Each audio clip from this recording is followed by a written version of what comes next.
Welcome to Samba Samba. Enjoy the video. You start now, shut down the computer, flip the PSU switch off, and unplug the power cord from the wall. Do it first to eliminate live current. Once done, remove the case side panel and ground yourself. Static kills chips.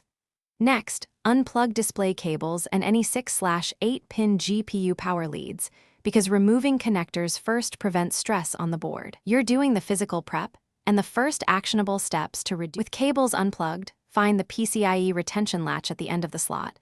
Press or lift it so the card unlocks. Make sure to remove the bracket screws, usually 1 to 3, so the card isn't held at the rear. Support the card with one hand at the PCB edge, and using even force, pull straight away from the slot. Tilt slightly only if obstructed. You do this to avoid bending the PCB or damaging the slot contacts.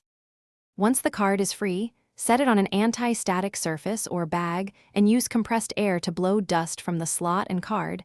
Do not touch contacts. If you're installing a new GPU, align the bracket, seat the card straight into the slot until the latch clicks, and reattach bracket screws and power cables. If the system won't post, make sure 6/8-pin connectors are fully seated and the PCIe latch is engaged.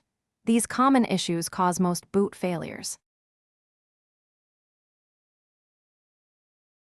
Thanks for watching. Consider subscribing if we helped you.